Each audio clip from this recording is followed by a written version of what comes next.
What is it about rule breaking and rock and roll that teenagers are so drawn to? Well, at least teenagers were 30 or 40 years ago. But times have changed a lot since the 70s and 80s. Rock music is not the #1 choice for many people anymore, but it still is for me. That's why I chose to do a movie review on a movie that got me highly into rock and roll forever. I did my movie review on Detroit Rock City. This film was made in 1999, so it was actually produced in my era too. It came out in the 90s, but the movie is supposed to be shot for the 70s. So, I'm gonna tell you about it. The movie starts out with 4 high school guys in a basement, and they have their own band put together. It's a fan-made band for Legends Kiss, and they're completely obsessed with Kiss. And so what they have planned is to drive to Detroit to see them in concert after they've been waiting to see them for 3 years, and every year they would get screwed out of seeing them by some sort of way. Like all movies, they run into complications. Jam is a 17-year-old modest, nice, intelligent, and considerate drummer, and who, of course, at that age still lives with his mother, which is a huge problem because she is a huge control freak and doesn't appreciate anything that Jam seems to do. She hates his friends, so what she has planned for him is to send him up to this Christian boarding school because she strongly believes that him being there will teach him some proper guidance, because she's really not the greatest mother figure at all.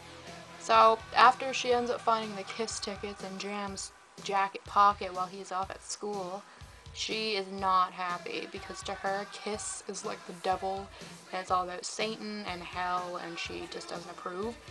So she drives all the way to his school and yanks him out of class and burns the tickets right in front of his face. And back in the 70s, you're allowed to smoke in school too. So she's a huge smoker in the movie as well. But then she drags him right out of his school, drives him all the way up to St. Bernard's boarding school, and then she just leaves him there. And she expects him to stay there for like 2 years straight. Jam's friends are devastated by his psycho mom burning their one and only chance to finally see Kiss, and they're also devastated that he had to go up to St. Bernard's. So they devise a plan to borrow Lex's mom's car and, in quote, bust him the hell out of there. So now these guys don't come off as geniuses with their appearance, but they're definitely not stupid. So to get Jam out of this boarding school, they stole a pizza boy's uniform and order, because the pastor ordered a pizza, so they took the order in. But before they did that, they put their magic ingredients in it, if you know what I mean.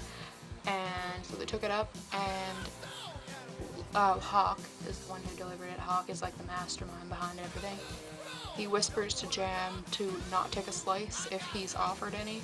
So about 10 minutes after they delivered the pizza, the pastor is completely high off his horse, and then after they know that they can get Jam out of there without being caught, they walk right in and they tell the pastor, "Hey man, well, we're just gonna take our friend Jam here to the Kiss concert down in Detroit," and you know, like talking to him as if like he really understands, which he doesn't, because he's totally out of it and stuff. But they get away with it because they just devised a really awesome plan to get him out. So then they're on their way to Detroit, and I don't want to tell you the whole story because you should find out for yourself. But basically along the way, what happens is they run into some disco swingers and get in a fight with them on the side of the road.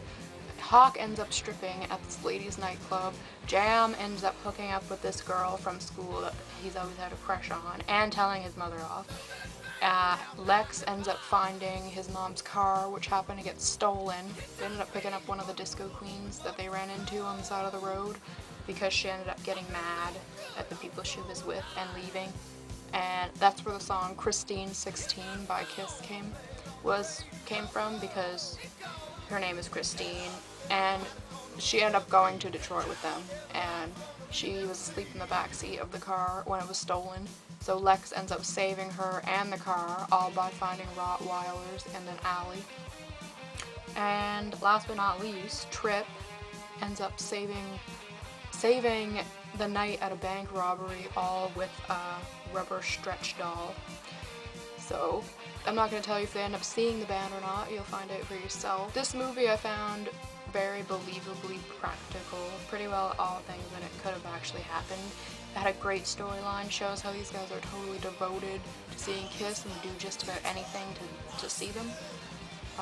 This movie is rated R because, well, why else are movies rated R? Gene Simmons from Kiss produced this film, and this film is for individuals who enjoy comedy and a little twist of thrill, and for those who enjoy a classic 70s soundtrack. To comment on the soundtrack, it's actually a really great one. It has songs from Thin Lizzy, T-Rex, obviously Kiss, Styx, Ted Nugent, Van Halen, Sabbath, and way more. And the first time I ever seen this film was when I was 12 years old, and that's when I was beginning to broaden my horizon and passion for rock music. And in 6 years, I have probably seen this movie a total of 20 times or more, and I still love it now. And that's my review on film Detroit Rock City.